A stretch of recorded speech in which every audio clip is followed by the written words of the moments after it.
to another edition of Dr. Bickmore's In Conversation. And today my guest is Jen Calonita. And Jen, it was so wonderful to meet you um, at NCTE this year. And I've got to tell everybody, you really know how to make an entrance. And we're meeting there with authors. We're all ready for the restaurant, and some of us don't know you, some of them do, and they're waiting, and there's a nameplate and a book, but no Jen, right? And so the publisher's saying, well, she's coming. Well, she's at the airport. She's on her way. And anyway, we were in Boston, and it was freezing cold and raining, and you made a grand entrance. And lucky me, I don't know, I was sitting right next to you, so we got to chat right away, and that was a lot of fun. But boy, you know how to make an entrance. Do you do that every time you go somewhere, It felt very fabulous and exciting. Normally, no, it stresses me out to be late. I'm very punctual, and then I sat down at the dinner and they said, "Oh, are you ready to speak?" And I was like, "Speak? I didn't know we were speaking." So it was probably better. It was a very on the cuff kind of evening, but it worked out, and I was glad Yeah, to be it's here great. together. They gave every author, a chance to talk for 4 or 5 minutes about the books. And as a lot of people who know me in the academy as a university professor, I spent 15 years trying to get teachers to use young adult literature and middle grades books in the classroom. But my sweet spot was always older, realistic fiction, so high school age. So I'm trying to expand the range of my domain in the blog because I'm aware not everybody's me as a reader. And finding your books as this kind of upper elementary and middle grade range, and I know you have some that are more directed to young adult, but that's kind of what I would like you to do first is define for people who you are as a writer and let people know the various strands they might follow, because I found a world of things. Like I also, besides the book I got, which we'll talk about in a minute, I also listened to Flunked, and I thought this is a really clever idea too. So tell us a little about who is Jen. This year, 2025, marks my 20th year in publishing, believe it or not. Oh, So my first 12 books were realistic fiction. I wrote about a teenager navigating Hollywood. I wrote about a group of girls going through cotillion. I wrote about a girl who found out her mom got a job with her favorite band and took her on the road. And since these books came out so long ago, some of them are considered YA, although I feel like in today's market, they're probably like upper middle grade. And for yeah. the longest time, that's what I did. And then the idea came to me for the book you were talking about earlier, Flunked, the first book in the Fairy Tale Reform School series. And I realized I am a fairy tale girl. I have always really loved fairy tales. Cinderella was always my favorite as a kid, but more so because I was fascinated by the Wicked Stepmother and what it meant to be good versus evil and how fairy tales come to be. And so it inspired this new series that is middle grade and just sent me off on an entirely new writing adventure. And now I like to say I write all sorts of things, magical realism, kids who make wishes on TikTok to be the perfect age and wind up in their 22-year-old self's body, and kids who find mysterious islands that only show up every 200 years. So it's fun to get to play in a lot of different sandboxes. Yeah, well, and you do. And I think people that, especially, I'm thinking of my granddaughters, as they become upper elementary and middle grades, they're gonna love this, for me, because I pass all these things along and get them to do like, um, you know, they know I do this reading stuff, but about a year and a half ago, they were reading Sharon Draper's Out of My Mind. And I Hmm. said, "Oh, I know Sharon. Do you want me to see if I could interview her and talk to your class?" And they went, it was like now Grandpa became important, right? So, I so know they never realize, even my own children, because my boys are older. I have one in college and one in high school, and sometimes I'll mention someone in passing, and they'll say, "I didn't know you knew that person," yeah, and they're always amazed, like mom yeah, actually knows people. you know people well.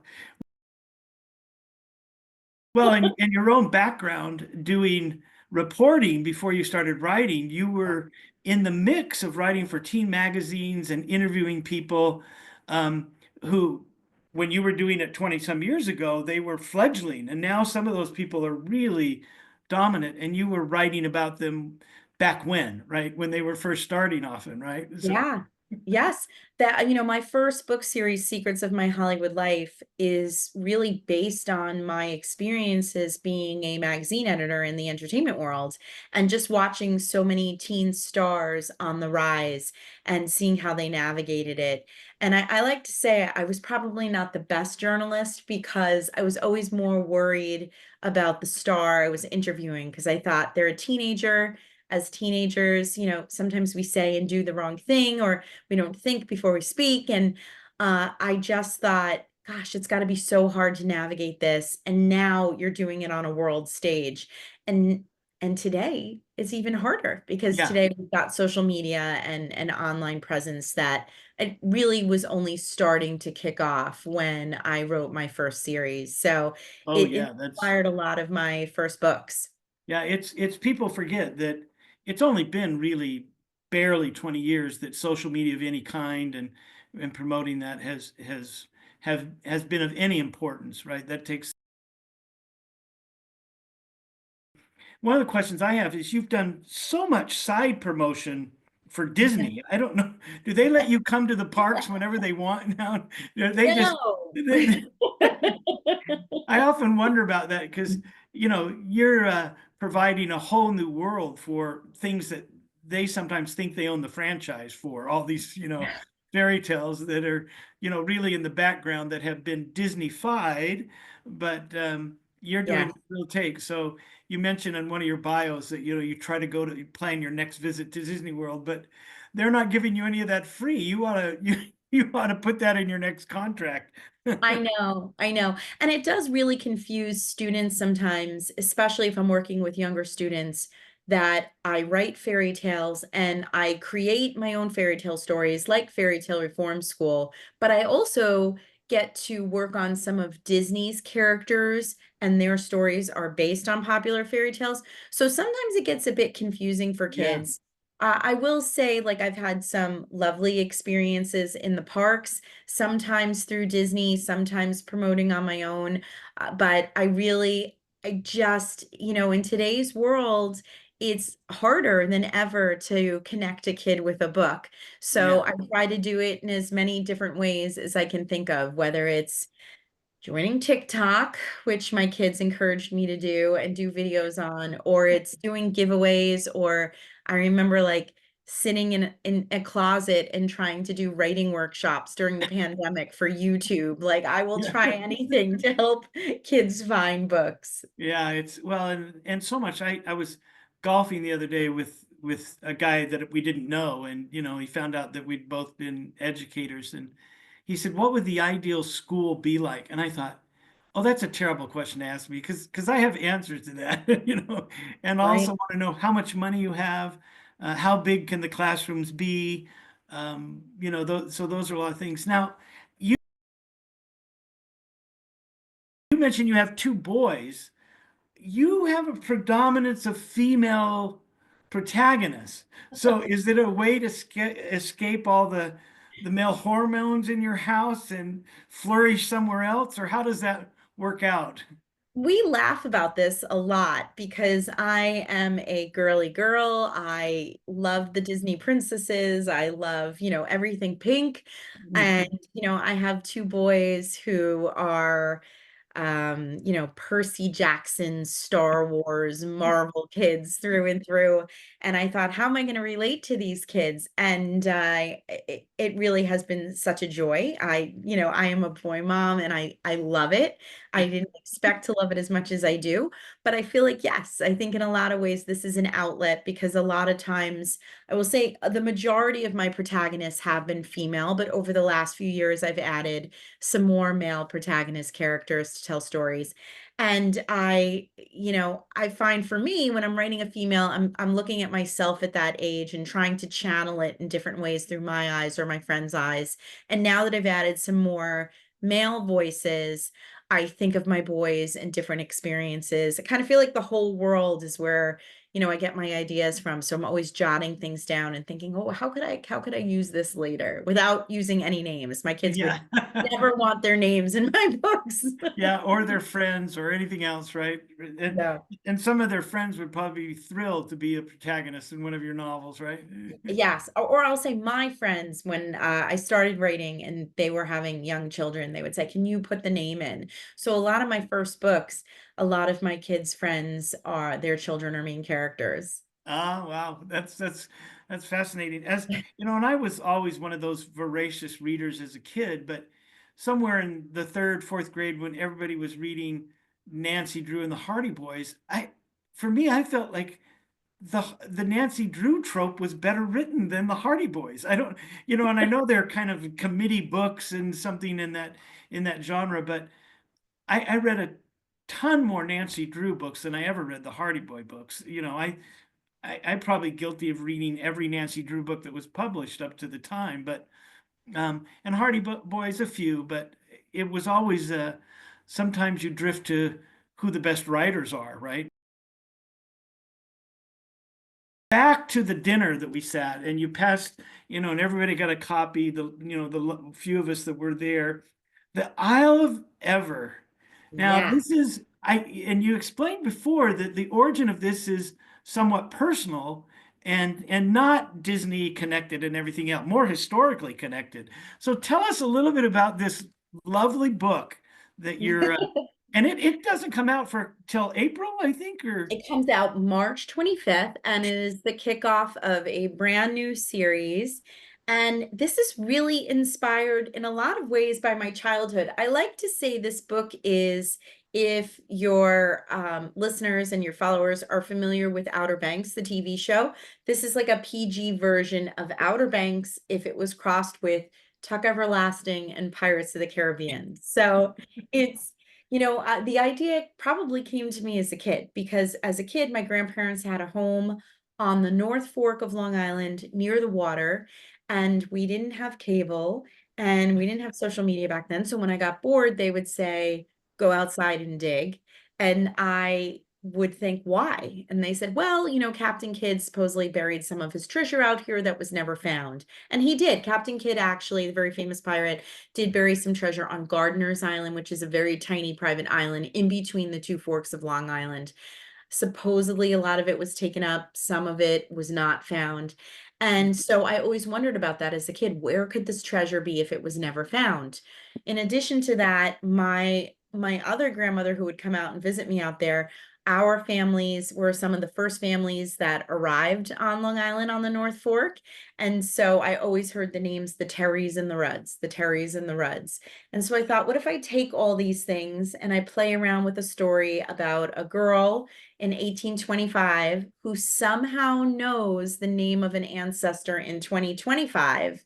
And she kind of sets this game in motion that says to the girl in 2025, if you can find this island that doesn't exist on any maps and find this treasure, all of my inheritance will be yours.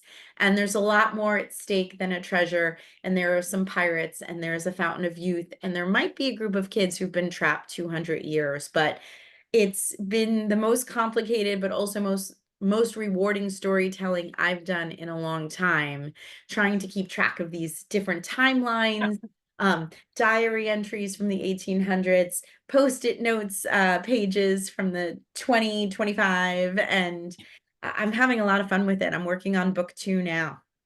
so you must have, do you have a big chart on paper that you're doing so that Yeah. it's larger than life? It's because the narrative, and it's not giving anything away, the narrative jumps back and forth in time, right? So Mhm. we see the present day protagonist, Benny, who's living currently, but her ancestor, we also through the diaries and some other things get that voice really strong. It's not just a casual voice. These two are kind of in conversation with each other, but the time frame Yeah. is so different. So it was really fun to go back and forth. And one of the ways I know you did a good job is because I thought, wait, I'm not ready to leave this one yet. And you've got me in a new chapter. I still wanted, so I almost like every time a chapter changed, I found myself aggressively reading because I wanted to get back to the one I left. But then as I got into the next one, I was okay, I don't want to leave this one now.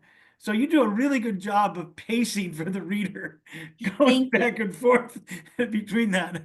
It So I was never wanted hard. to leave it behind. And this is, it's really great as somebody who doesn't read tons and tons of, you know, middle grades fantasy. I was quite enraptured with it. You had me going along. I appreciate that. Sorry, a very anxious chihuahua over here. I think I can pull it out and I can show you very quickly so you can just see. I work with Oh, boards like this, if you can see this, and I use post-it notes and I use different colors and I use Google Docs and I track both stories. And I will say, like you were mentioning, the diaries from the 1825. Sometimes I write all the diary entries from 1825 first, and then I separately then start writing the 2025 storyline, and I kind of yeah, when they need to fed come them back and through. forth, right? Yeah. Well, and I'm a fan. I think what you did goes back and forth really, really quite well. So that's great. So you're working on the second one. And are you going to plan for a year out between or Yes, I mean the plan is 3 books. That's the way I've set up the story. yeah. And we were talking before you hit record. It's driving it's driving some people mad in a good way about the cliffhanger. And there will be another cliffhanger in two. I'm Yeah, working on that now, and it'll lead us to 3. But I there was part of me that feels a little guilty about the cliffhanger, but then I think about like all these shows I watch and things like, let's say, Wednesday on Netflix. Like, we're yeah, not going to get the next season for like a year. Same thing with Stranger Things. Like, I feel like we are conditioned now to yeah. understand, like, to want something and have to wait for it. So, there's some fun in that, and the hope is that kids will be so invested in the story that I've given them some answers, but then I've Sure. opened up a bunch of new questions that will make them want to come with Yeah, me. it's a little bit of a Pandora's box. I think the pacing of these things is usually a year, but when I got to the end of it, I thought, I'll bet her publisher's pushing her to have it quicker than a year.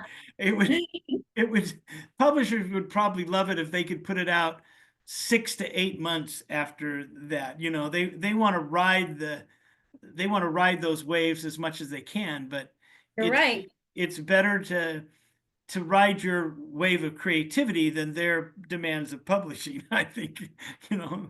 Yeah, and I believe the plan is a year from this first book, but I guess we will see what happens. I mean, book 2 is almost finished right now. I've already seen a cover, and then I start working on 3. So Yeah, I like those the 3 cover because they're too. The not out yet. cover has hints and suggestions all in it as well, right? Yes. And you do have the same cover designer for the next one. Is it going to keep the same Oh, yes. piece? Yeah. Same look, same feel. There'll be clues on the cover. What I find so fun about like the hidden clues on the cover is it reminds me a lot of Fairy Tale Reform School. It's the same publisher, Source Books.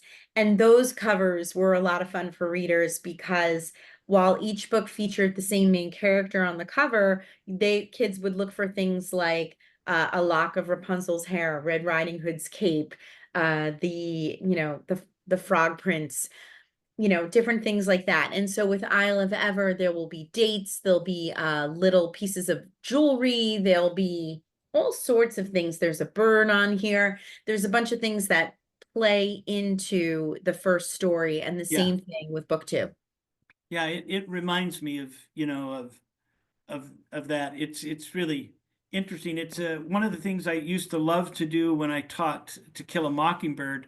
I don't know if you know the film, but the film of To Kill a Mockingbird shows the shoebox with all the things that Gem and Scout have hidden. So I used to show them the opening sequence of the film and say, what do we notice? Because Mhm. as we read, these things are going to become important, right? So we Yeah. didn't watch the whole film, but I watched that 5 or 6 minutes of the introduction, and say, okay, what can you note? What do you look for? Because these are the things you're going to look for in the book. Because it's almost a better introduction to the book than any blurb could be, right? To note all these things. And as I read it, I went back and looked at the cover and I thought, yeah, there's a really smart cover designer here going on. They do such beautiful covers. I mean, I never had a moment of worry. Like Sourcebooks did such a great job with the Fairy Tale Reform School and the Royal Academy Rebels books, and I knew they would do a great job with this. But I love it even more than I could possibly hope. I love the colors. I love Yeah, everything. it's great. So we're looking forward to that coming out, and we'll probably time this to come out just a week or two before the book Great. comes out. So that would be really good because I've got some in the can, and if you're coming out in March, we can put this out the 1st of March. It'd be That great. would be great. I mean, Everybody. they're doing so. I mean, because you've read the book, there is, this takes place on the North Fork of Long Island. And for a while, we talked about like a map, like, where are Yeah. all the places? And so I actually just got the box in the mail yesterday. They made 8 by 10 maps with gold foils that pinpoint, will get you one, all the places that they are searching for and looking for in the lighthouse. And I'm signing them right now because they're going to go to people who pre-order the book, which I think is so cool. Oh, I've never seen anything like it well, that's before. that's good. So we'll Yeah, we'll put this out with a couple of weeks ahead so people can pre-order, right? that would That's be good. wonderful. That Wonderful. we love that. Now, let's get to the nitty gritty. Okay, it's Mhm. all fun to have the book. You've got it done. You're published. You're famous author. You've got all these books in your bag. What's the day-to-day life look like? What's the writing ritual for Jen? What do you do? For me, because my younger one is still in high school, I usually write during school hours. I find I write best during the day. I'm most creative, I would say, in the morning and early afternoon. And then I'll save later in the afternoon for things like we're doing right now, like Yeah, having, a discussion, doing interviews, working on some social media things, answering emails. That I try to work during the week, but last year I wrote 4 books. I've never done anything like it before. It was very challenging. It was great, but challenging. And so that required some weekend work. But usually I try to stick to during the week, writing during the day, because I gotta let my brain rest a little bit, or it's hard to be creative.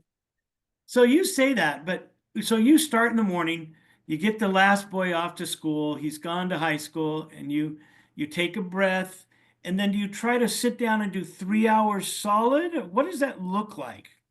I mean, I find for me, I'm a big outliner. So before I write a book, I will always outline the book and I like to just figure out the story before I dig in. So a lot of times I will say, well, what if I can get through this scene? After this scene, you can have lunch, or after this scene, you can take a break. Yeah, And that's usually how I do it. I am not a fan of working on 2 books in the same day because a lot of times, if it's different tenses or past and present, it gets confusing. So if I'm working on multiple stories at once, I have to give each a day yeah, during the week to work on. But for the most part, I try to get through a scene in a writing sprint. And I did for Christmas, my husband got me something called a free write, which I'm super excited to try this year. It's so funny how I'm excited about this, but it's basically like a glorified word processor. It's about this big, and you type, and there's no correcting, there's no editing, and then it uploads, and then you can correct after. But I'm excited to do first drafts with that. oh, that's interesting. Yeah. So when you outline a book and storyboard it essentially, so you're kind of the storyboarder, is is that a couple months project? Does that involve the research around it as well?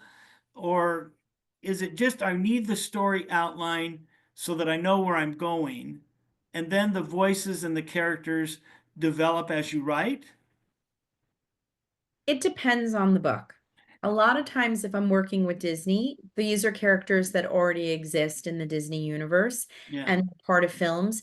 And so the outline is really used to get approval. So if I'm doing a story that involves fairy godmother, which I did have a Cinderella fairy godmother story come out this year, they will bring it to the Disney powers that be who handle Cinderella, and somebody will read my outline and make sure it works with who the character they have exist, like who she is. You don't want to change the character completely. And I found that that type of outlining, that deep outlining, worked really well for me because I write better when I know what I'm sitting down to write. So the storyboard I showed you before with the post-it notes, that's usually my general, like my early plotting stage. Yeah. Everything gets a line. It's very messy at first. I throw everything up on there, and after a few weeks, I start removing the post-it notes, figuring out what goes where. I might print out pictures of celebrities or people I know who remind me of the characters I'm creating. Oh, And then after that, I'll sit down and I'll write up a deeper outline. That usually is my favorite way to approach it. And like you said before, things change. I mean, especially with a book like Isle of Ever, I will say the diary chapters were very different the first time around. Sometimes I had way too much information. As a matter of fact, a big reveal that comes in book two originally was in book one, and my uh-huh. editor smartly said, we don't need this. We have enough going on. I kick that to book two. And so, things do change as you go, but knowing I have that outline there and that general idea, especially with something as complicated as this story, which really is set out over 3 books, it's very helpful for me. Yeah, that's great. So you do try to reward yourself with the completion of a scene or a bit of conversation. And then how do you leave the day? Do you leave it knowing what's going to come next, or do you feel like you have a finished entity? Because I've talked to people who do it both ways. They always say, I want to be kind of in the know of what's coming the next day. Or some people said, no, I'm 500 words no matter what. I stop 500 words. Yeah, you know what? I see it both ways and I've done it both ways. Like sometimes I will say, sometimes some of my books come under tight deadlines. And so I'll say to myself, you must write 1,500 words today. And even if that does not complete a scene, I will write those 1,500 words. I liken it a lot to running because I've trained for a few half marathons. And somebody once said to me, if you just start running and you don't have a plan, you're probably going to quit pretty early. You have to in your head say, I'm running 3 miles, I'm running 8 miles, I'm running 10 miles. And that is how you get through it. And I think it's the same thing with writing. I hate a first draft. I never like my first drafts. I find them complicated and hard, even with the outline. But if I know I have to write 1,000 or 1,500 words that day, I will write that 1,000 or 1,500 words. They might not be great, but I can always come back the next day or once the draft is done and make it better. Yeah, I think that's good. You have to kind of know what you're doing as you go along, right? Yes. I think that's so important. So now let's see. Jen's got a full outline. You've drafted it. You think you're done. What's the first revision look like because you know you're not done? Well, that depends as well too. Sometimes when these books are moving so fast, I would say ideally I'd love to finish the draft, go back through and edit it myself. Sometimes if there's not enough time to do that, I will go back through and I will put in notes, and they're both for myself and for my editor. I was Ah, thinking great. of changing this here. I was not sure if this works, but this is what I'm thinking if it doesn't work. And then when my editor takes a look at the book, and reads it, sometimes then they'll come back and they'll be like, you know what, your instinct was right. Let's switch over to this or do that. And I find I love an edit letter. I Yeah, definitely take a deep breath before I opened an email and I see there's a letter from my editor, maybe 8, 10 pages long, that says, okay, this is great, but here's what we need to work on. But I also know after I've given myself a day or two to digest and jump back in, I love the process of making the book better. That is more fun for me. I don't like the first draft. I like fixing things, improving things, making them better. And I will tinker with the story until the very end and even after. So if I have to do a read aloud somewhere as I'm reading the book aloud, I might still be editing it as I read Yeah, it. right. That's interesting.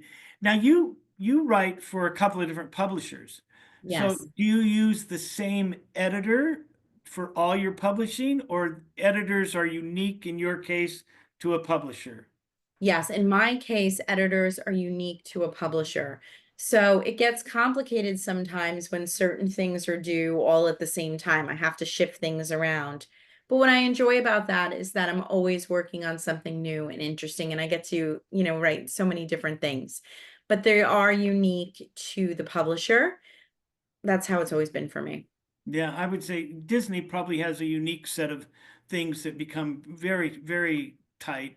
Whereas Yeah. working for source books where you're creating your own worlds and your own things, that there might be kind of a different kind of sense of what that relationship is and what's going on.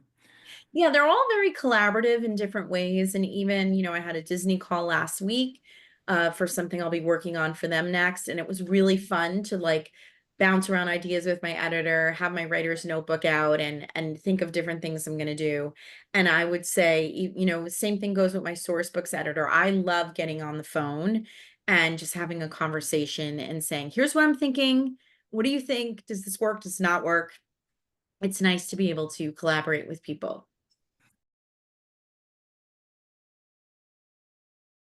Now, let me ask you something else that, we've talked about your writing process and your revision. And um, although I would say most of the stuff I'm familiar with of yours so far is fantasy. And I want to ask you something about the value of fantasy for dealing with real problems, right? So I think that sometimes as adults, we think about fantasy and say, well, let's take Flunked, for example. She's the daughter of the shoemaker, and the shoemaker who makes the glass slipper and all these kinds of things, right? But here's a girl who is tired of being poor, who Mhm. doesn't like the expectations and the limitations on her family. So when you go and talk with kids about your books, are you dying for somebody to see past that initial fantasy, or are you just content to write that out and hope that you get good readers, right? I Who are think it's the reading that? latter. I want them to see, but I try. It's funny because the teacher said this to me once. I did this book a few years ago called 12 to 22. It's kind of a modern retelling of this movie 13 going on 30. Yeah. Movie with Jennifer Garner. She makes a wish on a dollhouse and she winds up becoming 30.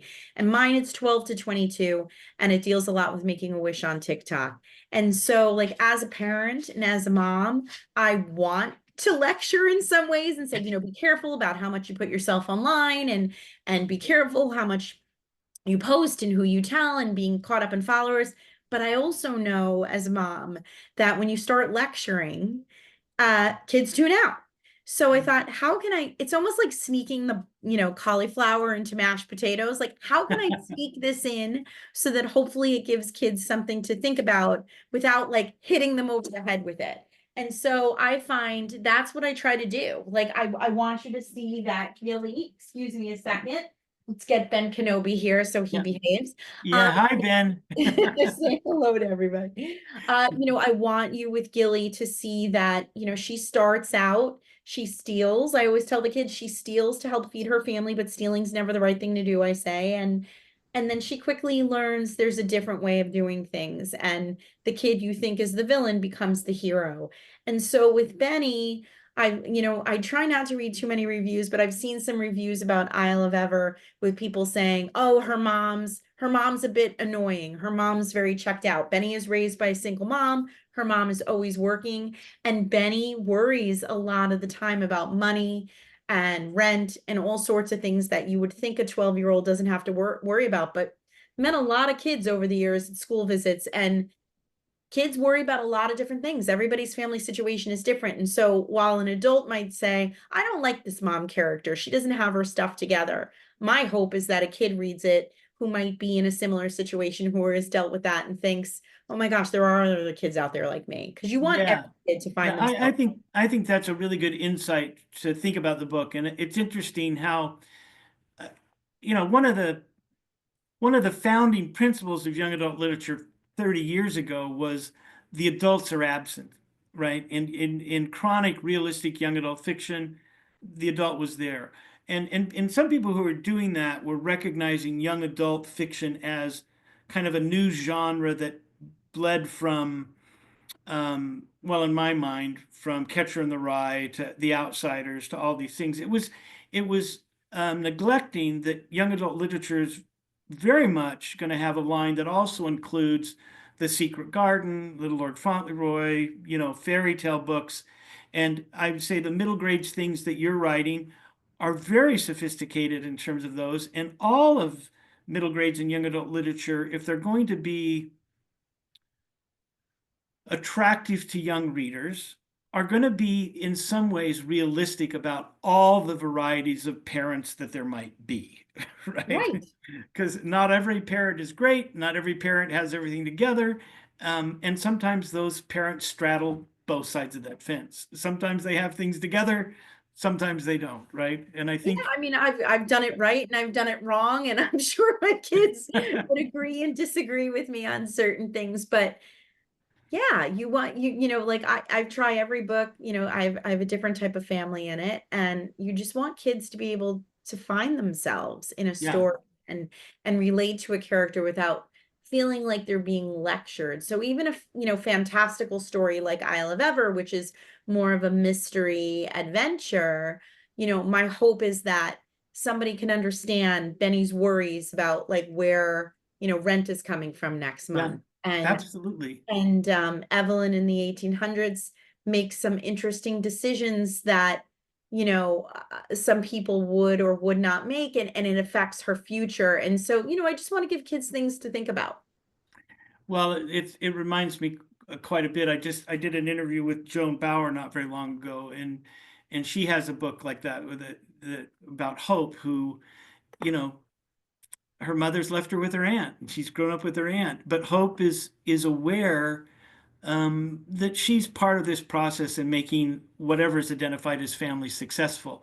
So, and Benny reminded me a little bit of tone in that in Hope. So you're in good company, and I loved how you dealt with that issue. Thank Well, Jen, it's been, first of all, it was so great to get to meet you. That was one of the real pleasures of being at NCTE this year was getting to meet you and thinking, how come I didn't meet this lovely woman before?